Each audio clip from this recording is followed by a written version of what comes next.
I already told you no, you can't pump gas here. This isn't a charity. Brad, the white gas station manager, shouted, his voice dripping with disdain. Diana, desperate and confused, pleaded with him. Please, I just need enough gas to get to the next station. My tank is almost empty. But Brad didn't care. In fact, he seemed to enjoy her desperation. That's not my problem. The next station is about an hour away. Maybe you should have thought about that before coming to my store. Diana's hands shook with rage as she responded, You can't refuse me service for no reason. That was when Brad got right in her face, and what he said next made everyone's blood boil. I can refuse service to anyone I want, especially people like you who don't belong here. Now get in your little car and pray you make it out of here. They were essentially trying to strand this woman in the middle of nowhere, an hour away from the nearest gas station with an empty tank. This wasn't just discrimination, this was downright dangerous. But what Brad didn't know was that Diana Williams wasn't just any customer, and he just made the biggest mistake of his life when he discovered who she really was. If you stand against discrimination, hit the subscribe button, type yes, and tell us where you're watching from in the comments. 'Cause this story has the biggest karma you've ever heard of. That day, Diana Williams had been driving for hours, her heart filled with excitement and anticipation. At 42 years old, she was the CEO and founder of Williams Energy Corporation, a gas station empire she had built from absolutely nothing. Her company now owned 848 locations across the entire country, making her one of the most successful entrepreneurs in the energy sector. The journey to build this empire hadn't been easy. Diana had started with a single gas station 20 years ago, working 16-hour days, pumping gas herself, cleaning restrooms, and doing whatever it took to keep the business afloat. She had faced discrimination from suppliers who didn't want to work with a young black woman. She had struggled to get loans from banks that questioned her business acumen. But Diana had persevered, driven by a vision of creating a company that would serve all customers with dignity and respect. Year after year, she had reinvested every penny back into the business.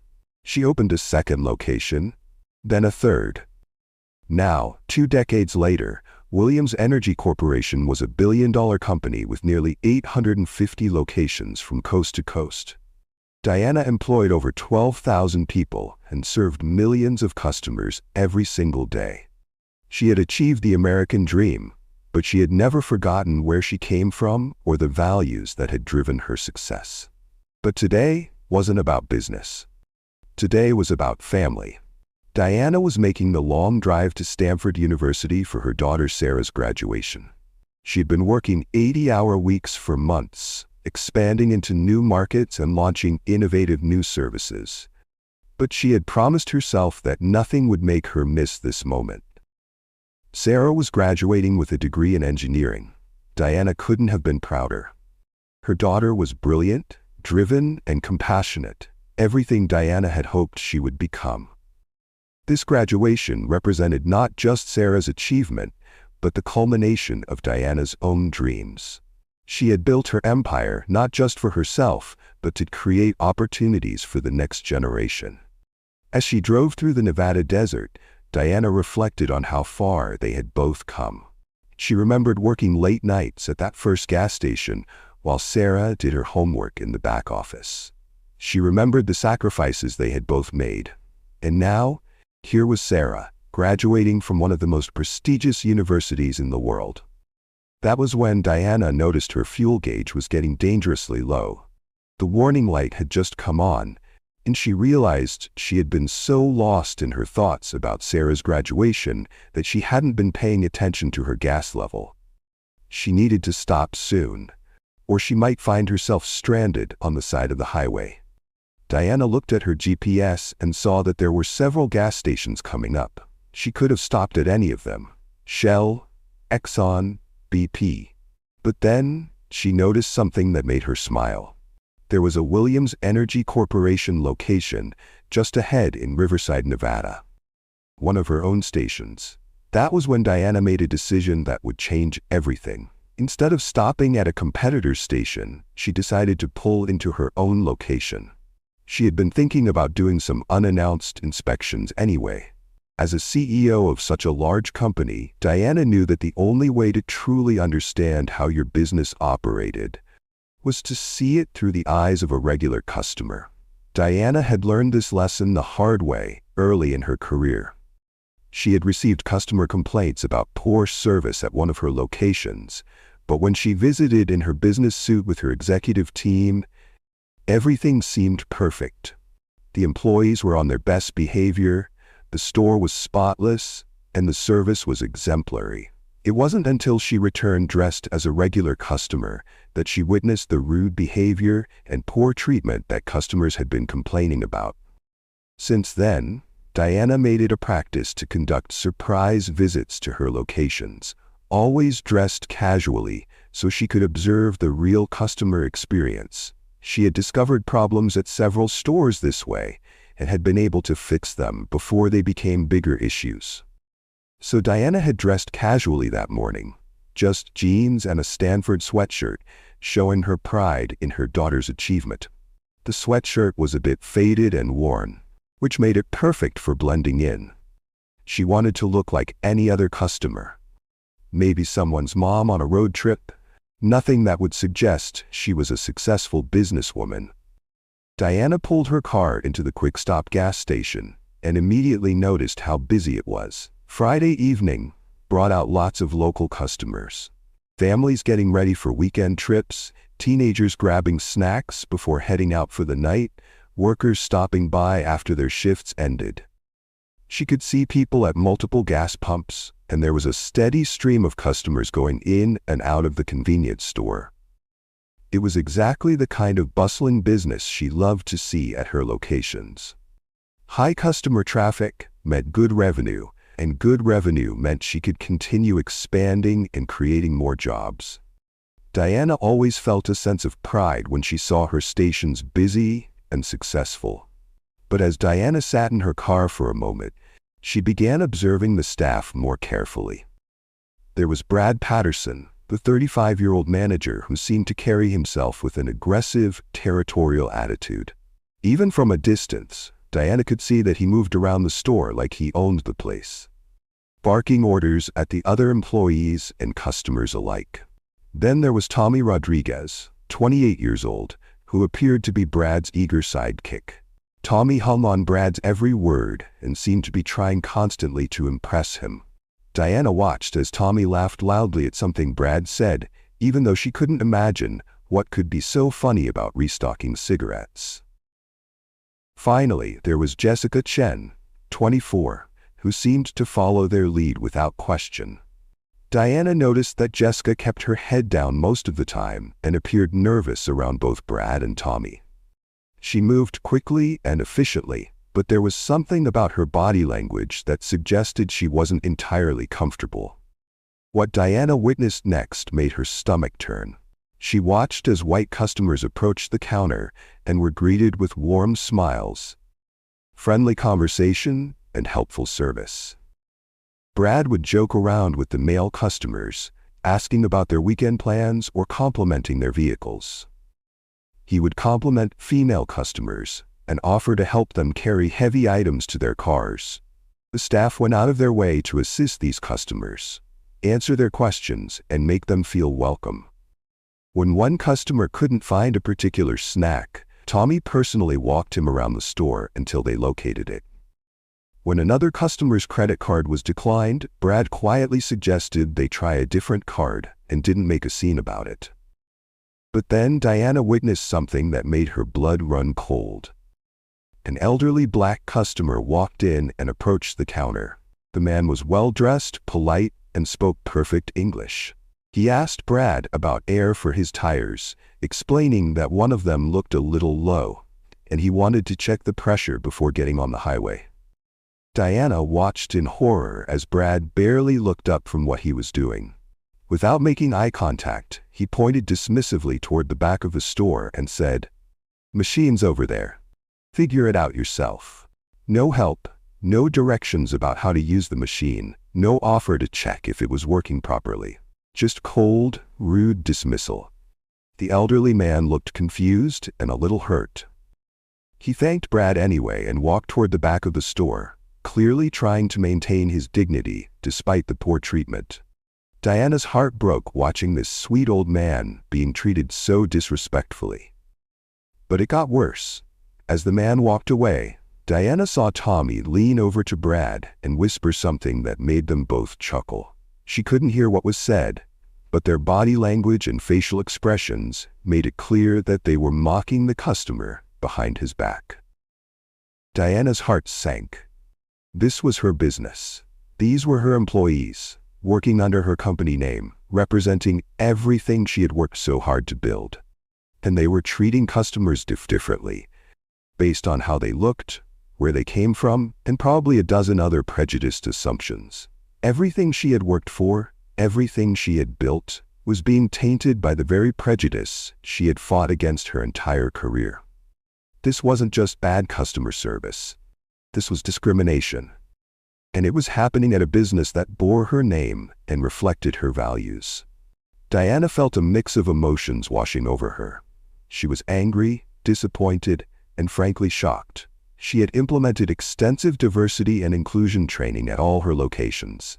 She had clear policies against discrimination. She had built her entire company culture around treating every customer with respect and dignity.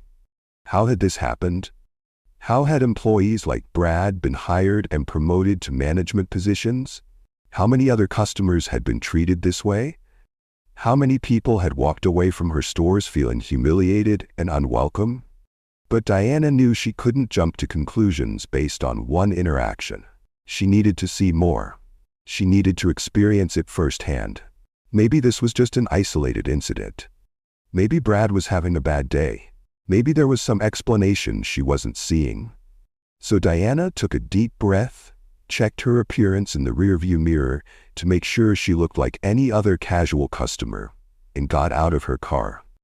She started walking toward the gas pumps to fuel up her vehicle, just like hundreds of other customers did at this location every day. She hadn't even made it halfway across the parking lot when Brad came storming out of the store. His face was already showing irritation and suspicion, as if Diana's mere presence was somehow problematic. "Excuse me, where do you think you're going?" he demanded, his tone immediately hostile and confrontational. Diana was completely taken aback. She had simply been walking to the gas pumps like any other customer. She hadn't said anything, hadn't done anything unusual, hadn't even interacted with anyone yet. But already, before she had even said a word or made any attempt to purchase anything, Brad was treating her like she was some kind of threat or problem. This was her own gas station.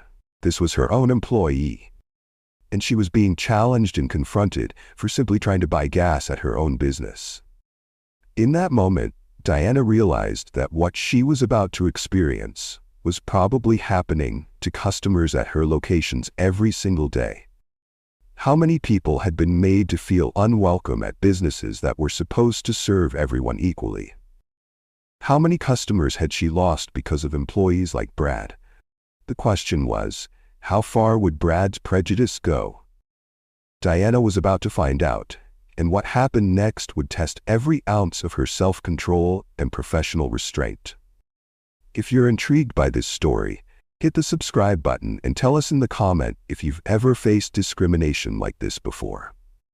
Diana stood there for a moment, trying to process what was happening. She looked at Brad calmly and said, "I need to get gas." But Brad didn't move. Instead, he crossed his arms and physically blocked her path to the gas pumps. "Not here, you don't. We reserve the right to refuse service." Diana was genuinely confused. She had done absolutely nothing wrong. She had simply walked from her car toward the gas pumps like any normal customer. "Why? I have money." Brad looked her up and down with obvious disdain. "I don't like your attitude." "What attitude?" Diana had barely spoken 2 sentences, and both had been polite requests. She hadn't raised her voice, hadn't been rude, hadn't done anything that could remotely be considered having an attitude. But before she could even respond, the situation got worse. Tommy came strutting out of the store to join Brad, clearly enjoying the confrontation. "Yeah, and you look suspicious. We've had problems with people like you." Diana felt her heart rate increase. The implications of his words were becoming crystal clear. "People like me? What does that mean?" Brad stepped closer, his voice dripping with contempt. "You know exactly what it means." The racist undertones were unmistakable now. Diana glanced at her fuel gauge through her car window. It was nearly empty, and the warning light was blinking. Panic started to set in as she realized the gravity of her situation. "Please, I just need a few gallons. What's the next closest station?" Brad's face twisted into a cool smirk. "About an hour down the highway. Hope you make it." Tommy laughed and added, "Maybe you should have planned better." They were essentially trying to strand her in the middle of the Nevada desert. Diana looked around the gas station and noticed that other customers were starting to pay attention to the commotion. She could see their faces registering shock and discomfort at what they were witnessing. Dorothy Martinez, a 68-year-old woman who had been quietly pumping gas at the next pump over, stopped what she was doing and stared in disbelief at what she was hearing. Her mouth was literally hanging open. Tyler Johnson, a 19-year-old college student, had been heading into the store for snacks but stopped dead in his tracks. He slowly pulled out his phone and started recording discreetly, clearly recognizing that something very wrong was happening. Frank Wilson, a 45-year-old local mechanic who had been checking his oil, stopped what he was doing and turned to watch the confrontation unfold. His face showed a mixture of anger and disbelief. But what happened next made Diana's blood boil. Right in the middle of this confrontation, Mike Thompson, a white customer in his 40s, approached the gas pumps and called out, "Excuse me, can someone help me with the pump? It's not reading my card." Brad's entire demeanor changed instantly. His face lit up with a warm, friendly smile, and he immediately rushed over to Mike. "Absolutely, sir. Let me get that started for you right away. Sometimes these older pumps can be finicky. Here, let me show you the trick." Diana watched in absolute amazement as Brad bent over backwards to help Mike, explaining how the pump worked, asking about his weekend plans, and treating him like royalty. Meanwhile, Diana was standing just 20 feet away, being refused the most basic service. The contrast was so stark, so obvious, so blatantly discriminatory that Diana could hardly believe what she was witnessing. "I can see you're helping other customers. Why won't you help me?" Brad finished helping Mike and walked back over to Diana, his friendly demeanor immediately disappearing. "Because I said so. This is private property and you need to leave." That was when Tommy decided to get even bolder with his racist language. "Yeah, why don't you go back to the city where you belong? This is a respectable neighborhood." Diana tried to maintain her composure. "I'm just trying to buy gas. This is a public business." Brad's response revealed the depth of his prejudice. Public business doesn't mean we serve everybody. Some people just don't fit with our clientele. The racist implications were crystal clear now, even though he was still trying to use coded language. Diana could feel the eyes of every customer in the gas station on her. This wasn't just about refusing service. This was about public humiliation based on her race. That was when Dorothy Martinez couldn't stay silent any longer. The elderly woman approached the group and said firmly, "Young man, that's no way to treat a customer." But Brad turned his hostility on her too. "Ma'am, please mind your own business. We handle our store how we see fit." Tyler continued recording everything, clearly shocked by what he was witnessing. He had probably never seen such blatant discrimination in person before. Diana checked her fuel gauge again through her car window. The warning light was still blinking, and she could see that she was running on fumes. Desperation crept into her voice. "My car is nearly empty. If you won't serve me, I might not make it to the next station." Brad's response was as cold and cruel as anything Diana had ever heard. "Sounds like a you problem, not a me problem." He was willing to potentially strand a woman in the desert rather than simply allow her to buy gas. The cruelty was breathtaking. Diana realized that this wasn't just about prejudice or bad customer service. These men were willing to put her in actual danger because of the color of her skin. Frank Wilson shook his head in disgust and muttered something under his breath. Dorothy looked like she was about to cry. Tyler kept recording, his face showing complete disbelief at the level of racism he was witnessing. Meanwhile, other white customers continued to receive friendly, helpful service. Jessica came outside to help an elderly white woman carry her purchases to her car. Brad joked around with a group of teenagers buying energy drinks. The contrast couldn't have been more obvious.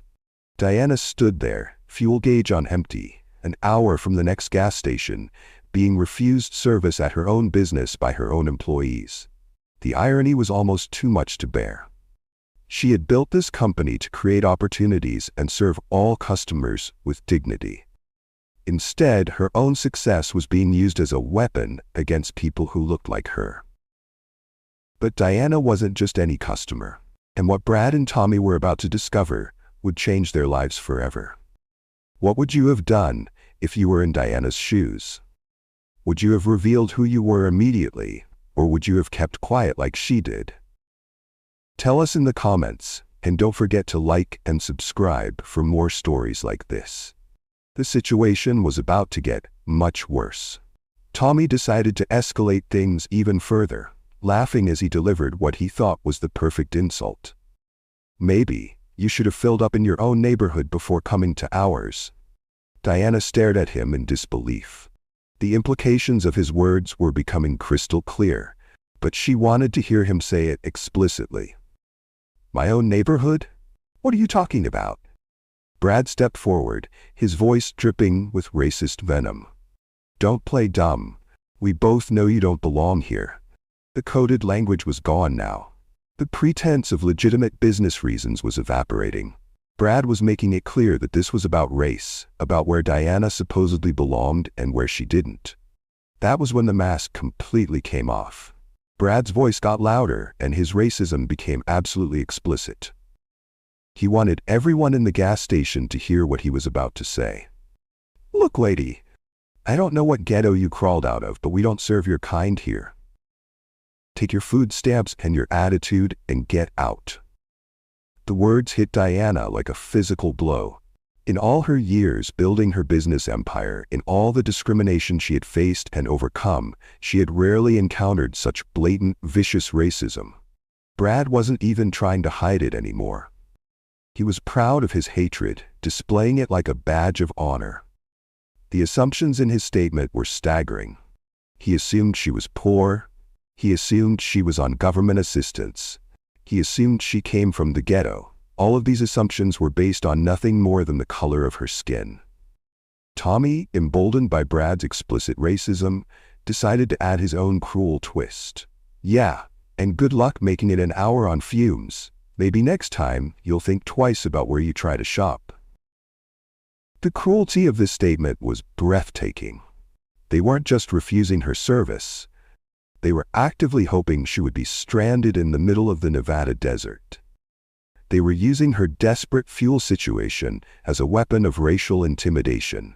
Diana realized that these men were so consumed with racial hatred that they were willing to put her in actual physical danger, rather than simply sell her gas like they would any other customer. The next gas station was an hour away, and she was running on fumes. If her car broke down in the desert, she could be in serious trouble. Despite the rage building inside her like a volcano ready to erupt, Diana fought to stay composed.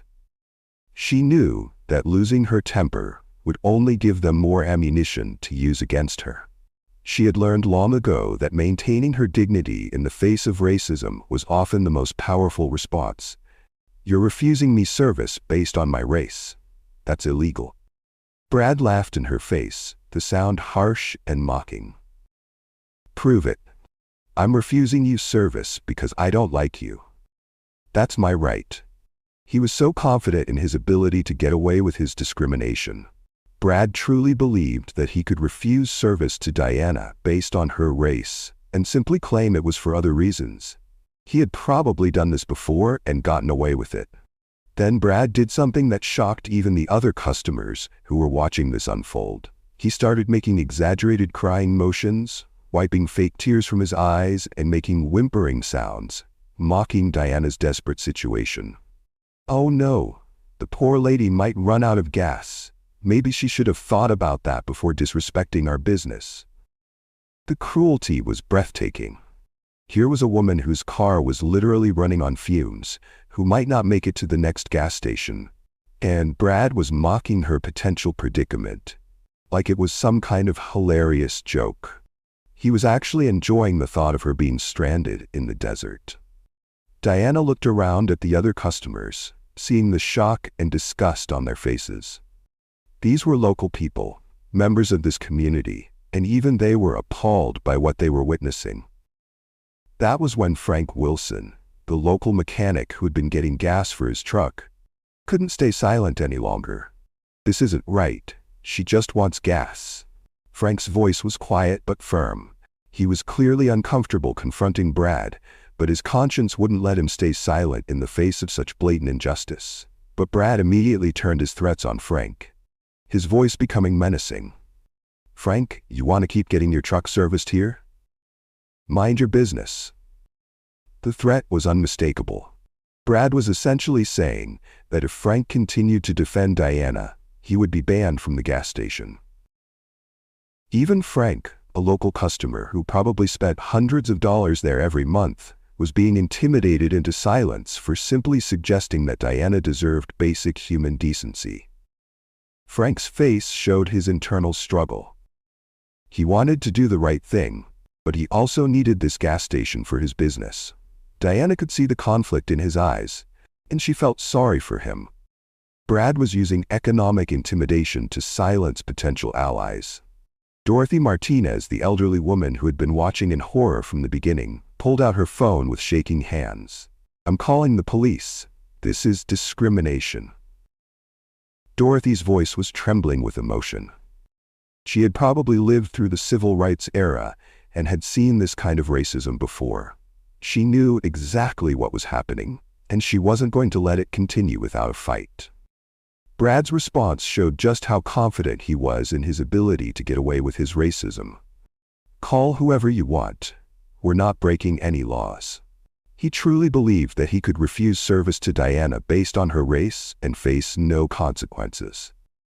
The arrogance was staggering. Brad thought he was untouchable, that he could discriminate with impunity in his little corner of Nevada.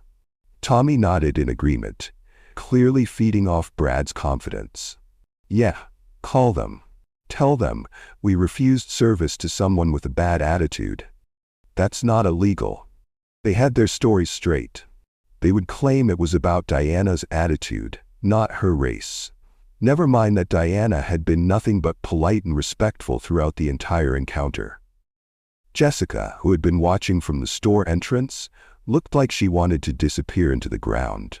She knew what was happening was wrong, but she was too afraid of Brad and Tommy to speak up. Diana could see the internal conflict on the young woman's face.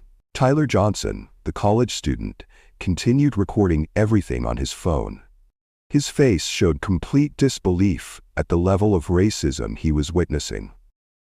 He had probably heard about this kind of discrimination in history classes, but seeing it happen in real life was clearly shocking to him. Other customers were starting to notice the commotion. Some looked uncomfortable and tried to finish their business quickly so they could leave. Others seemed curious but afraid to get involved. A few looked genuinely outraged but unsure what to do. But then Brad decided to deliver what he thought would be the final blow. He leaned close to Diana, close enough that she could feel his breath on her face, and delivered the most vicious insult yet. "You know what? I hope you do run out of gas. Maybe it'll teach you and your kind to stay where you belong. This is our town, and we don't want you here." The racism was now completely explicit and vicious. Brad wasn't just refusing service. He was actively hoping that Diana would be stranded and potentially put in danger. He was using the threat of her running out of gas as a weapon of racial intimidation. The words "your kind" hung in the air like poison. There was no ambiguity left. This was pure, undiluted racism, delivered with maximum cruelty and malice. Tommy laughed and added his own vicious comment. Yeah, maybe being stuck on the side of the road will give you time to think about where you really belong. They were actually enjoying the thought of Diana being stranded in the desert. The level of cruelty was almost incomprehensible. These weren't just ignorant people making thoughtless comments.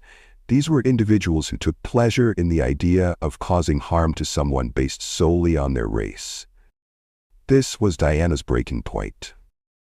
She had endured the refusal of service with grace. She had endured the racist comments with dignity. She had even endured the cruel mockery with composure. But when Brad and Tommy expressed their hope that she would actually be stranded in the desert, potentially facing danger or even death, Diana knew it was time to end this charade. She had given them every opportunity to do the right thing. She had remained calm and respectful, even in the face of their hatred.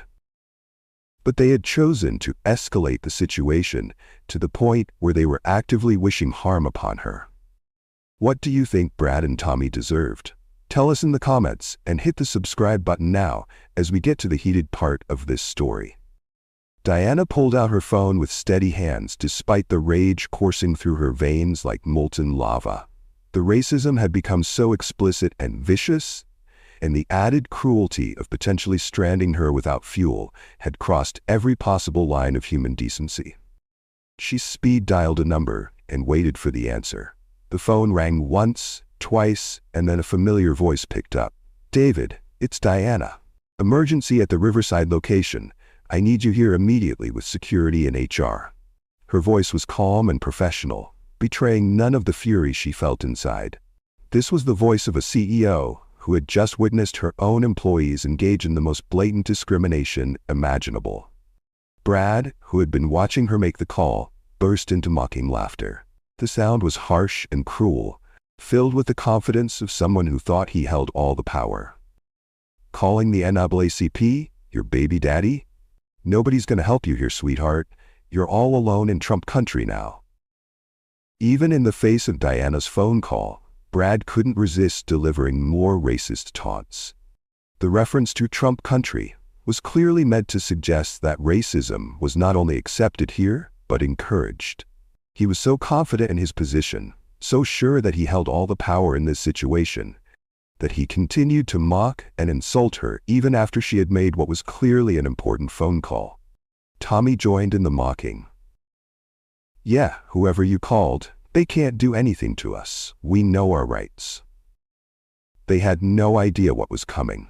They were so blinded by their racism and their sense of local power that they couldn't imagine any scenario where they would face consequences for their actions. Diana ended her call and looked Brad dead in the eye. The moment had come to reveal the truth that would change everything.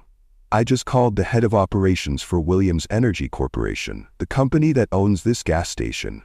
The company I built from scratch." The words hung in the air like a bomb that had just been dropped. Diana watched as the meaning of her statement slowly began to dawn on Brad and Tommy's faces. Brad's mocking laughter died in his throat as if someone had suddenly strangled him.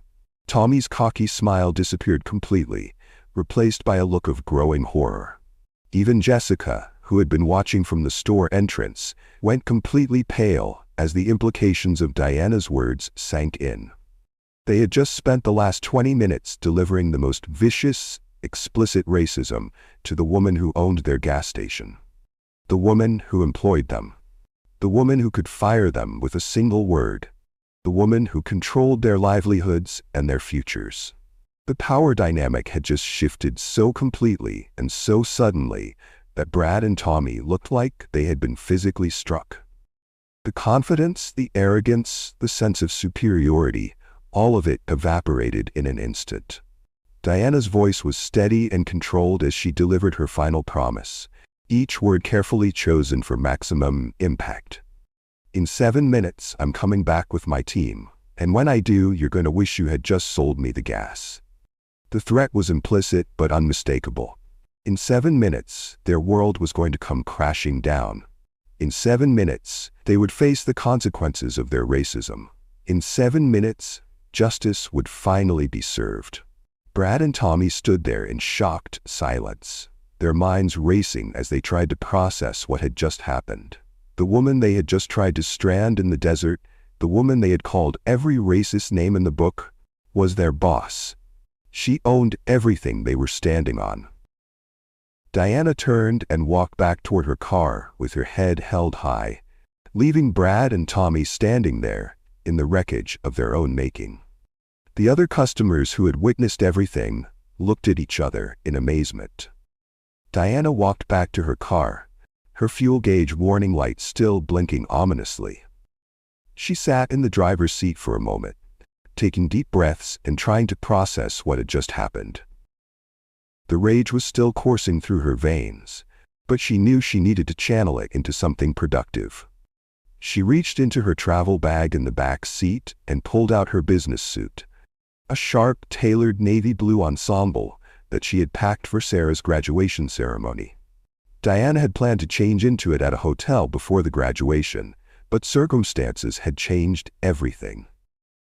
Right there in the parking lot of her own gas station, Diana transformed herself. Off came the casual jeans and Stanford sweatshirt.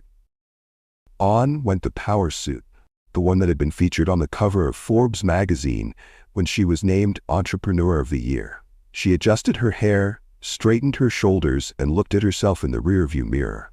The desperate customer was gone. In her place sat the CEO of a billion-dollar corporation. Diana picked up her phone and dialed her daughter's number. Sarah answered on the second ring, her voice bright and excited. "Sarah, honey, it's Mom. I'm going to be late to your graduation. Mommy has to handle some business first." She could hear the disappointment in her daughter's voice, but Diana knew this couldn't wait. What she had just witnessed represented everything she had fought against her entire career. If she didn't address it immediately, it would continue happening to other customers. "I promise I'll explain everything when I get there. I love you, baby." As Diana was finishing her transformation, she saw 3 vehicles pull into the parking lot. Her heart swelled with pride as she watched her team arrive. David Kim, her head of operations, stepped out of the first car. He was a brilliant executive who had been with Diana for over 10 years, helping her expand from 50 locations to nearly 850. Rebecca Martinez, her HR director, emerged from the second vehicle. Rebecca was a no-nonsense professional who had helped Diana build the most comprehensive anti-discrimination policies in the industry. She carried herself with the confidence of someone who had handled thousands of workplace situations. 2 security personnel exited the third vehicle.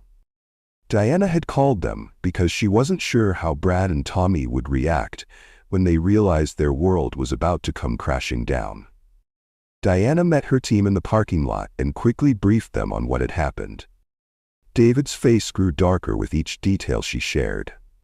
Rebecca took notes furiously, documenting every racist comment, every threat, every attempt to strand Diana in the desert. "They actually said they hoped you would run out of gas?" Rebecca asked, her voice filled with disbelief. "Those were his exact words," Diana confirmed. "He said he hoped I would run out of gas, and that maybe it would teach me and my kind to stay where we belong." David shook his head in disgust. "Diana, I am so sorry this happened at one of our locations. This is exactly the opposite of everything we stand for." The security team reviewed the layout of the gas station and positioned themselves strategically. They weren't expecting violence, but they wanted to be prepared for any scenario. "Tyler Johnson, the college student, has video of the entire incident," Diana explained. "He started recording when the racism became obvious." Rebecca nodded. "We'll need to get a copy of that footage for our investigation and potential legal proceedings." Diana looked at her watch. 7 minutes had passed since she made her promise to Brad. It was time. The group walked toward the gas station entrance, Diana leading the way. She moved with the confidence and authority of someone who had built an empire from nothing. Her posture was perfect, her steps measured and deliberate. As they approached the entrance, Diana could see that the same witnesses were still there. Dorothy Martinez was still at her car, apparently waiting to see what would happen next. Frank Wilson had finished getting gas but hadn't left. He was clearly curious about the resolution. Tyler Johnson was still recording, his phone ready to capture whatever happened next. But there were also new customers who had arrived and heard about the commotion from other people. Word was spreading quickly through the small community about the confrontation that had just taken place. Diana pushed open the door and walked into the gas station convenience store. The transformation was complete. She was no longer the desperate customer who had been refused service. She was now the CEO of Williams Energy Corporation, and she commanded the room immediately. Brad looked up from behind the counter, and his face twisted with anger when he saw Diana. He was still riding the high of his perceived victory, still believing that he had successfully driven away an unwanted customer. "I don't care what costume you put on. I want you off my property." Brad's voice was loud and aggressive, but Diana noticed something different in his tone. There was a slight tremor, a hint of uncertainty that hadn't been there before. Some part of him was beginning to realize that something had changed. Diana walked calmly to the counter and placed her corporate ID and business cards down in front of Brad. The cards were embossed with gold lettering, Diana Williams, Chief Executive Officer, Williams Energy Corporation. "Your property?" Diana asked, her voice calm but carrying unmistakable authority. "Let's see the deed." Brad stared at the business cards like they were written in a foreign language. He picked one up, turned it over, held it up to the light, as if checking to see if it was real. That was when David Kim stepped forward with a briefcase full of documents. He spread them across the counter with the precision of someone who had done this many times before. "Corporate ownership documents," David announced. "Williams Energy Corporation owns this location and 847 others across the United States. Miss Williams is the founder, majority shareholder, and chief executive officer." Rebecca added her own documentation. Corporate structure charts showing the complete chain of command. Employee handbook with anti-discrimination policies that every employee signs when they're hired. Brad's face went from red to white to green as he stared at the documents. The evidence was overwhelming and undeniable. Every piece of paper confirmed what Diana had told him. She owned this place. That was when Tyler Johnson stepped forward, his phone still in his hand. "I have everything on video. The racism, the refusal of service, the threats to strand her in the desert, everything." Tyler's voice was steady, but Diana could hear the excitement underneath. He knew he had captured something significant, something that would have real consequences. The employee reactions were immediate and dramatic. Jessica, who had been watching from behind the counter, burst into tears. Oh my God, I'm so sorry. I didn't know. I'm so sorry, Miss Williams." Jessica's apology was desperate and panicked. She was a young woman who probably couldn't afford to lose her job, and she was just beginning to understand the magnitude of what had happened. Tommy, meanwhile, tried to distance himself from the situation in the most cowardly way possible. "I didn't do anything. It was all Brad. I was just following orders." He actually started backing toward the rear exit of the store, as if he could somehow run away from the consequences of his actions. But the security team was positioned to prevent exactly that kind of escape attempt. Brad, however, remained defiant even in the face of overwhelming evidence. "I don't believe it. This is some kind of scam. You people probably printed fake documents." His racism was so deep, so ingrained, that he literally couldn't accept the reality that a black woman could own a successful business. Even with corporate documents, business cards, and video evidence, his prejudice made it impossible for him to accept the truth. David Kim looked at Brad with a mixture of disgust and pity. "Mr. Patterson, I assure you these documents are completely authentic. Miss Williams built this company from a single gas station 20 years ago." Rebecca stepped forward with her own evidence. "We also have your employment file, Mr. Patterson, including the anti-discrimination training you completed when you were hired, and the policies you signed agreeing to treat all customers with respect and dignity. The walls were closing in on Brad from every direction. Corporate documents, video evidence, witness testimony, and his own signed agreements. Everything was stacked against him. Dorothy Martinez had followed the group inside and was watching the confrontation with fascination. "I saw the whole thing," she announced to the room. "This man refused to sell gas to this lady and said he hoped she would be stranded in the desert." Frank Wilson nodded in agreement. "It was the most racist thing I've ever seen." I couldn't believe what I was hearing. Other customers who had witnessed parts of the confrontation began speaking up, adding their own accounts of what they had seen and heard. The consensus was unanimous. Brad and Tommy had engaged in blatant, explicit racism. Diana stood in the center of it all, no longer the victim, but the one in complete control. She had revealed her true identity, assembled her team, gathered the evidence, and confronted her racist employees in front of witnesses. Diana stood in the center of her own gas station, surrounded by the evidence of her employees' racism and prepared to deliver justice. The time for mercy had passed. The time for second chances was over. These employees had shown their true character, and now they would face the consequences. She turned first to Brad, the manager who had led this disgraceful display of hatred. Her voice was calm, but carried the unmistakable authority of someone who had built an empire. "Brad Patterson, you are fired immediately. Security will escort you out of this building. You attempted to strand a customer in the desert based on race. You used explicit racial slurs. You threatened other customers who tried to defend basic human decency. Clean out your locker and leave." Brad's face went through a series of expressions: shock, denial, anger, and finally, desperate panic. "You can't do this. I have rights. I'll sue you." Diana's response was ice cold. "You had the right to treat customers with dignity and respect. You chose racism instead. Security will now escort you out." The security team moved forward, and Brad realized that his reign of terror at this gas station was over. His protests grew louder and more desperate as the reality of his situation sank in. Diana then turned to Tommy, who was still trying to blend into the background. "Tommy Rodriguez, you are also fired. Your behavior was cruel and criminal. You laughed about stranding a woman in the desert. You made racist comments about welfare and reservations. You're done."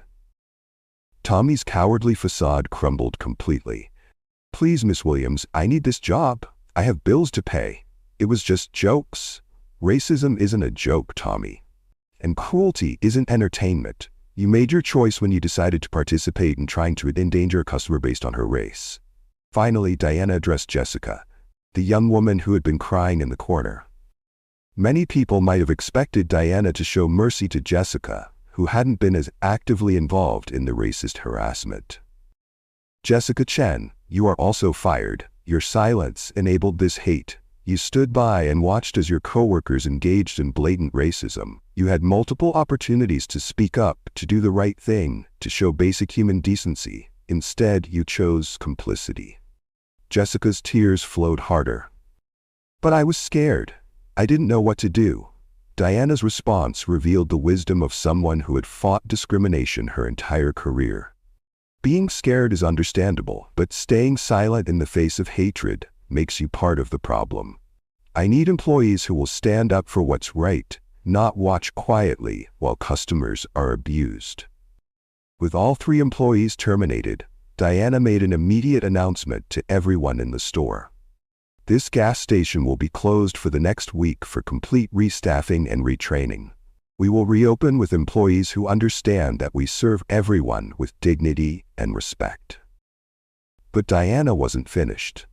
She walked outside to the gas pumps, and in front of all the witnesses who had watched her be humiliated and threatened, she began pumping gas into her own car. The symbolism was powerful. The woman who had been refused service was now serving herself at her own business. As the fired employees were escorted to their vehicles by security, the community response was immediate and overwhelming. Dorothy Martinez approached Diana with tears in her eyes. "Honey, I've never seen justice served so perfectly in my entire life. They actually tried to strand you in the middle of nowhere. I'm 68 years old, and I've seen a lot of injustice in my time, but I've never seen someone stand up to it like you just did." Tyler Johnson was practically vibrating with excitement as he held up his phone. "Miss Williams, this video is going viral already. I posted it on TikTok, Instagram, and Twitter. People need to see what real accountability looks like. You just showed the world that racism has consequences." Frank Wilson, the mechanic who had tried to intervene earlier, approached Diana with obvious remorse. "Ma'am, I should have done more. I should have spoken up louder, should have stood up to them more forcefully. I'm sorry I didn't do enough to help you." Diana's response showed the grace and wisdom that had made her a successful leader. "Frank, you tried to help when you could have stayed silent. That matters. The important thing is that we all learn from this and do better going forward." Other customers and community members began approaching Diana, expressing their shock at what they had witnessed and their admiration for how she had handled the situation. Word was spreading quickly through the small town about what had happened.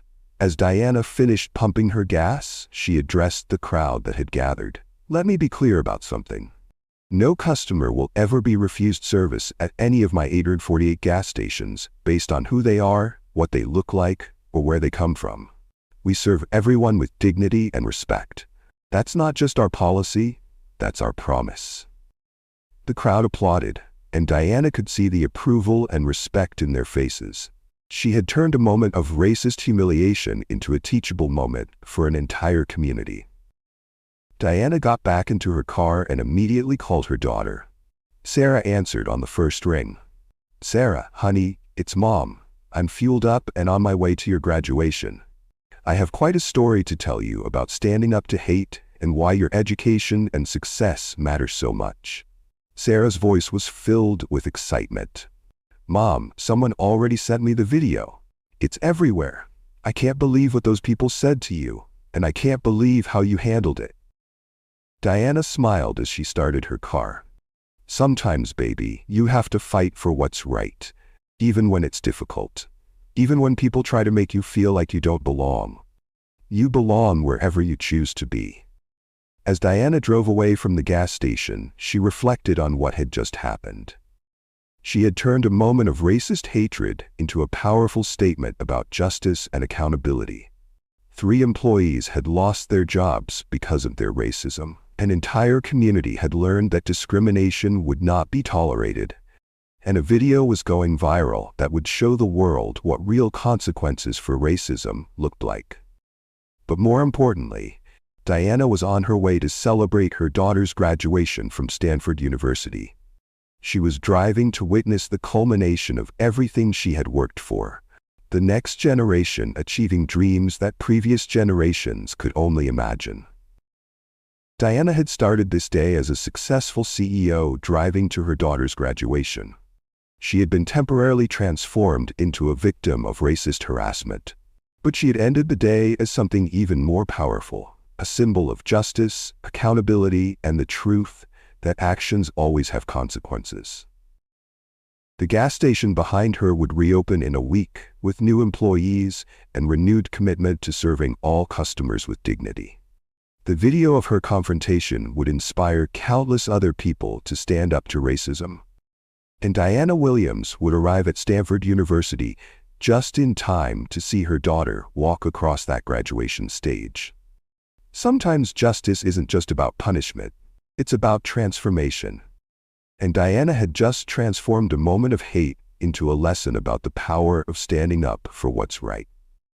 If you enjoyed this story, like, subscribe, and share to others so they can learn too. See you in our next video.